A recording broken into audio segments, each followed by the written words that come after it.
제27장.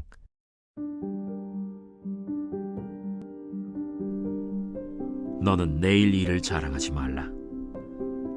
하루 동안에 무슨 일이 일어날는지 내가 알 수 없음이니라.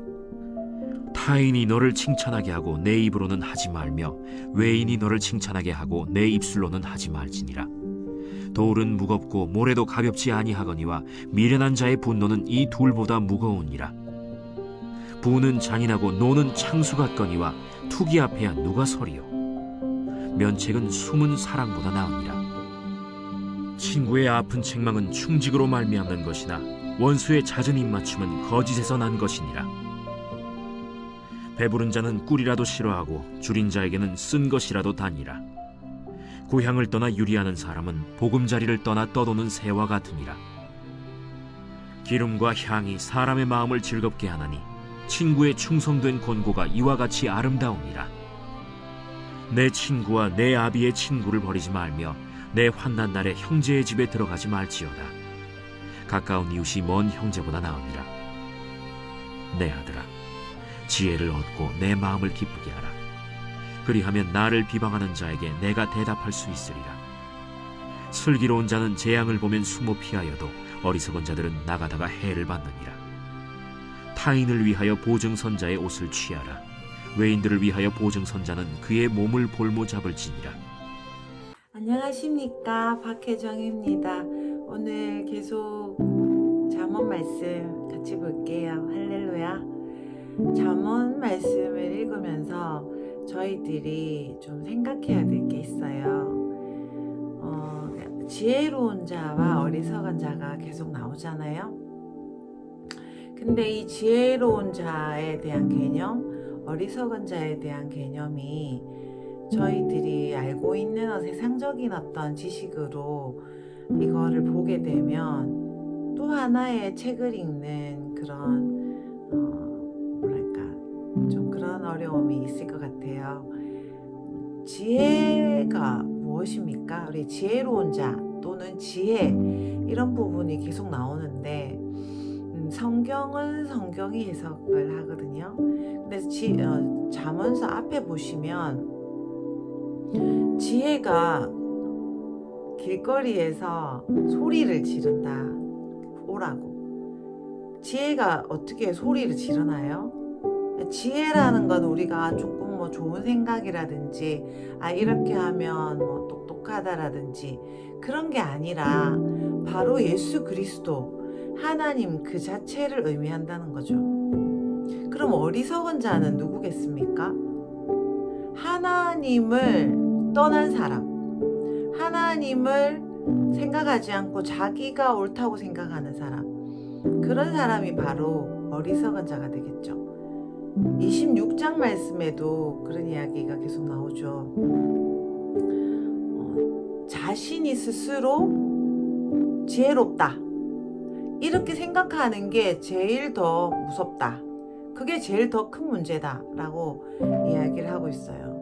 하나님 없이도 내가 잘 살 수 있고, 하나님을 믿긴 한데 또 하나님의 뜻을 따르거나 하나님의 지혜를, 하나님의 마음을 따라가는 게 아니라 내가 생각하는데 하나님을 끌어다가 쓰는 거, 그것도 바로 어리석은 자가 되겠죠. 할렐루야.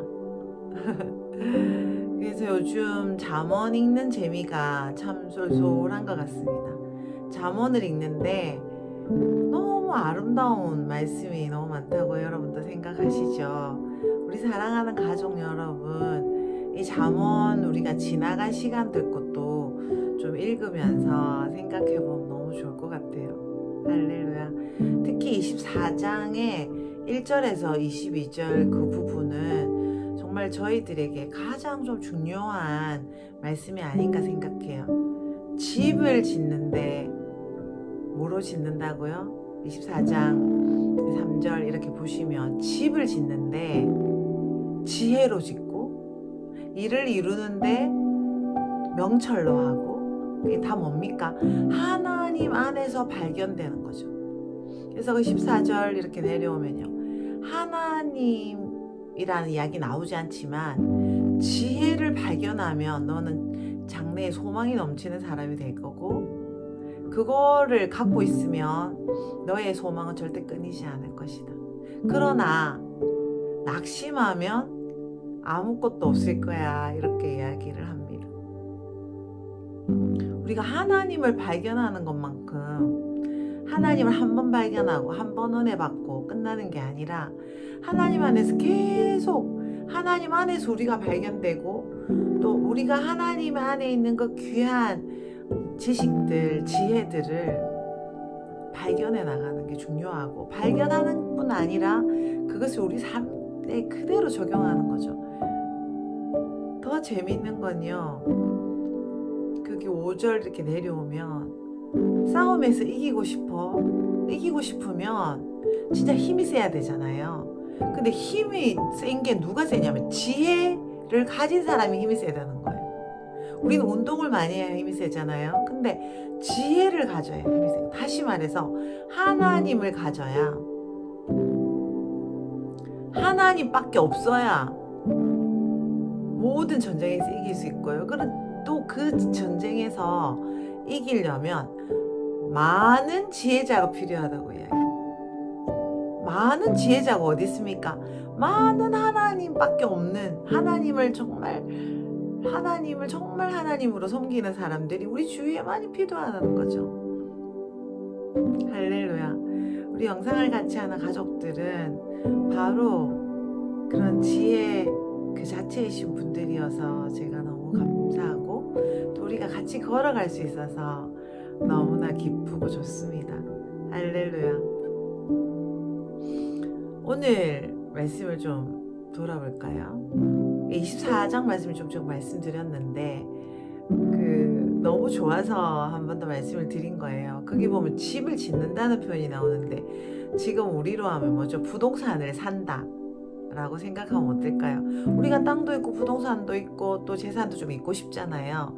그러면 그게 돈으로 사는 거잖아요. 그런데 예수님을 믿는 우리는 돈으로 사는 것이 아니라 하나님을 믿는, 하나님 안에서 발견된 지혜로 그 모든 것이 이루어진다는 거죠.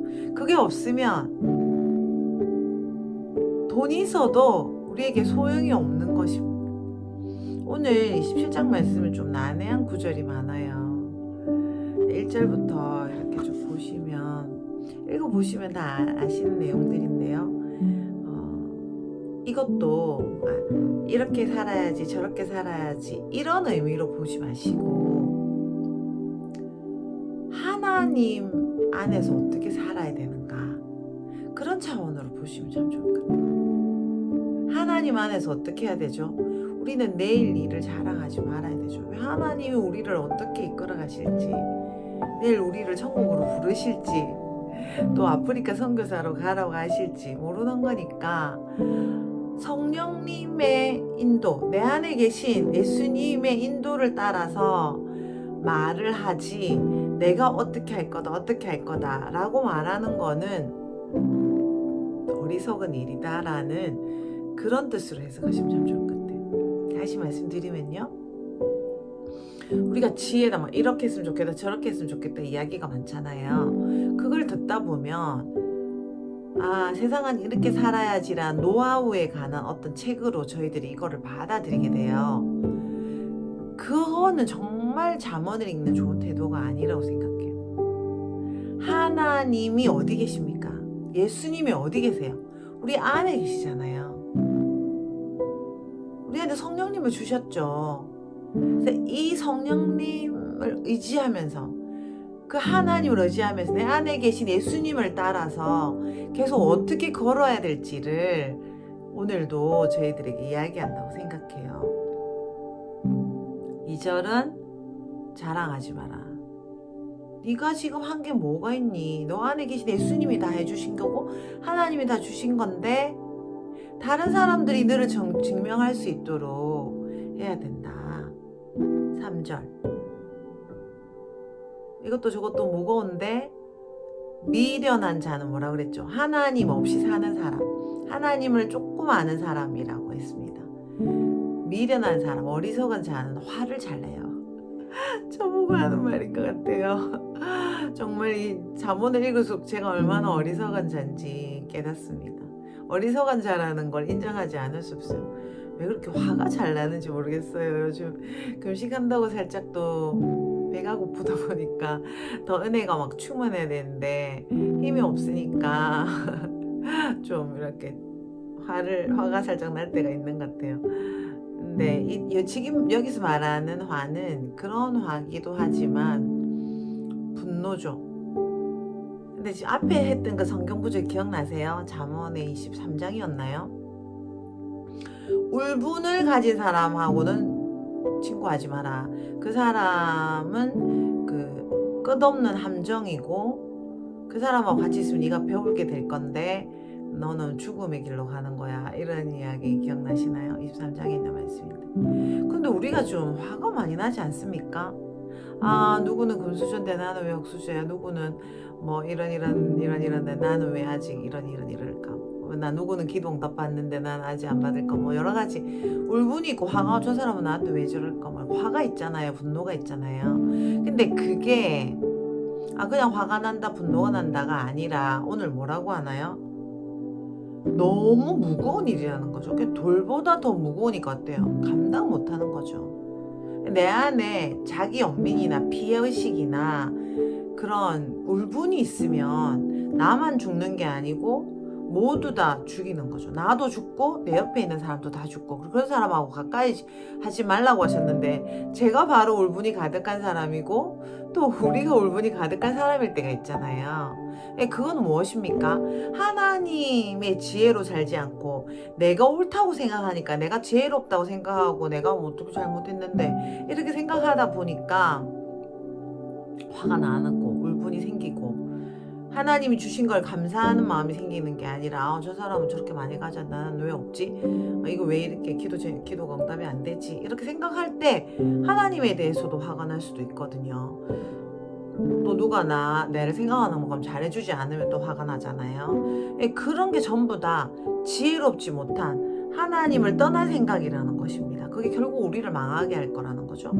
그리고 질투에 대해서도 사실 이야기하는데 같은 맥락이에요. 부러워하는 거죠. 하나님이 나한테 주신 것이 얼마나 귀하고 큰지 막 감사함이 넘쳐야 되는데 하나님이 나한테 주신 이 예수 그리스도의 보혈의 능력이 얼마나 크고 좋은 건데 그거는 잘 모르겠고 다른 거를 굉장히 부러워하다 보니까 질투하게 되죠. 근데 또 23장 말씀 보시면 사람을 질투하거나 무슨 일을 질투하지 말고 하나님을 질투하라고 해요.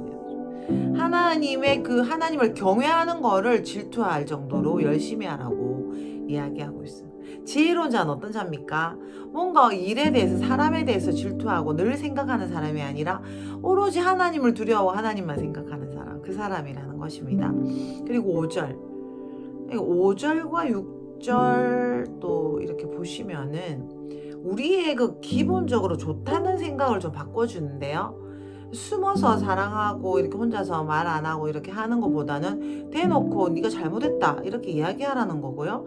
6절에도 뼈 아프게 책망을 하는 것이 더 좋은 일이라는 거예요. 근데 우리는 좋은 게 좋잖아요. 누구한테 싫은 소리 하면 또 마음 아프니까 잘 하지를 못하고 끙끙 앓고 이렇게 하는데 성경은 네가 뭐 잘못했으면 잘못했고 너 안 이랬으면 좋겠어 라고 이렇게 이야기를 하는 게 더 좋다고 5절 6절에서 이야기하고 있어요. 우리의 그 좋다 안 좋다의 사고방식도 좀 바꿀 필요가 있겠죠. 7절 보시면은 배부른 자, 줄인 자 나오는데요. 이것도 조금 더 한 단계 이렇게 좀 더 생각을 해보시면 우리가 지혜를 찾잖아요. 뭔가 필요한 게 있는데 우리 안에 배가 불러서 영적으로도 무뎌지고 무감각해져서 뭐가 필요한 줄도 모르는 그런 상태가 될 수 있다고 생각해요. 영적 갈망이 우리에게 가장 큰 자산인데 하나님을 향해서 그 하나님의 지혜를 향해서 더 목마르고 더 목마르고 더 목말라야 계속적인 누군가가 우리의 필요를 제공할 때 감사할 수 있는데 그게 되지 않고 하나님 우리한테 계속 좋은 거를 고난을 포함해서 많이 주시는데 우리는 그냥 편한 게 좋으니까요. 그냥 우리가 생각하는 그 어리석은 자로 살다 보면은 뭐 어떻게 될까요? 그냥 필요한 것이 뭔지도 모르고 누군가가 우리한테 공급해 주는 것도 더 귀찮게만 여겨지게 되는 것에 대해서 이야기하고 있다고 생각합니다. 그리고 8절은 공동체를 떠나고 하나님의 품을 떠나는 게 얼마나 슬픈 일인지에 대해서 이야기해요. 이거하고 10절하고 좀 연결하면 좋겠는데, 네 친구와 아비의 친구, 그 이웃을 이야기하죠.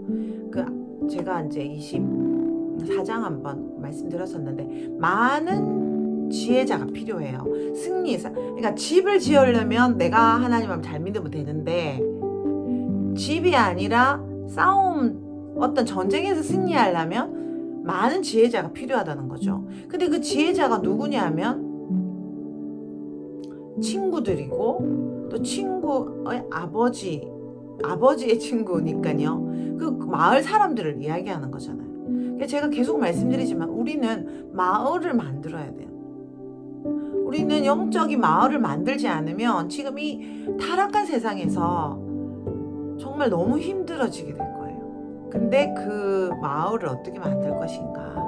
그래서 여기에 형제보다 먼 이웃이 낫다 이렇게 이야기하는데, 저는 이 말을 영적 가족이 하나님 지혜를 추구하는, 하나님을 믿는 것을 추구하는, 그것이 내 삶의 전부인 그런 사람들로 이루어진 마을은 내 그냥 예수 잘 안 믿는 잘 모르는 친척보다는 피부치보다 더 낫다고 저는 여기서 이 말씀을 이렇게 말씀하고 싶어요. 그리고 아까 5절 6절이 이야기했는데 9절도 친구의 충성된 권고. 그러니까 마음 아픈 거죠. 누구 싫은 소리 하는데 너 좀 이렇게 하지 말고 이렇게 해 하는데 그 듣기 좋은 사람이 어디 있을까. 5절 6절 9절은 듣기 싫은 소리를 정말 믿을 만한 사람으로부터 들어야 된다는 이야기예요. 그것이 너무 소중하다는 거예요. 그리고 12절에 보시면 여기도 지혜자와 어리석은 자가 또 대비되고 있어요. 어떻게 해야 됩니까? 지혜로워야 돼요. 내가 용감하다 이렇게 생각하는 게 지혜로운 자들은 선을 하나 정하면은 피해가지 못해요. 무조건 용감해야 돼. 이게 아니라 내 안에 계신 성령님이 우리한테 말을 하죠. 너는 어떻게 살아라. 지금 이 일은 용감하게 싸워야 되고 이 일은 피해야 된다. 이렇게 하나님이 지혜를 주신단 말이에요. 그것에 대해서 우리가 그때그때 반응을 해야 되는데, 무식하고 하나님을 잘 모르고 자기가 옳다고 생각하는 사람은 하나님이 지금 어려움이 왔다고 피해라고 하는데도, 바울도 그죠? 바구니에 달려서 내려갈 때가 있고 또 순교할 당할 때가 있었어요. 그 두 가지를 하나님이 그때그때 인도하시는 거를 민감하게 잘 반응하는 그런 사람이 될 필요가 있는 거죠. 13절 보시면은 이게 좀 말이 좀 어려운데 어떤 뜻이냐면, 어떤 사람이 모르는 사람이 우리한테 보증을 썼어요. 그러면 그 사람은 모르는 사람이니까 그 사람 옷이나 뭐를 내가 갖고 있어라 이런 뜻이에요. 보증 쓰지 마라 그런 뜻이 아니라 그런 뜻도 되죠. 모르는 사람 보증은 안 쓰는 게 좋은 건데, 혹시 모르는 사람, 잘 모르는 사람에 대해서 우리가 뭔가 거래를 하거나 하게 됐을 때는 안전하게 우리의 손해를 보지 않도록 해야 하는 게 중요하다라는 그런 이야기가 되는 거예요. 그리고 13절도 제가 이렇게 말씀드리고 싶어요. 그러니까 우리는 좋은 게 좋잖아요. 모르는 사람도 잘해줘야 되고 나그네를 대접하고 뭐 이렇게 그런 거 성경 말씀이 있잖아요. 그거랑 내가 나그네를 대접하는 거는 내가 있는 걸로 내가 가능한 걸 이렇게 하나님의 뜻을 따라 하는 거잖아요. 근데 그게 아니라 내 어떤 그 삶의 전체가 흔들릴 정도의 그런 거를 모르는 사람을 위해서 하는 게 여기 지금 좋지 않은 거예요. 그러니까 어떨 때는 좋은 거고 어떨 때는 좋지 않은 건데, 이것도 하나님이 지금 하라는 일을 해야 될 것 같아요. 그래서 우리가 항상 하나님의 지혜를 구하고 하나님이 하라는 게 뭔지를 따라서 우리가 계속 걸어가야 되는 것에 대해서 말씀하고 있다고 생각합니다. 그리고 좀 이해가 안 되는 구절이 또 뭐였냐면 11절이에요. 아들아, 너 그 지혜를 얻어.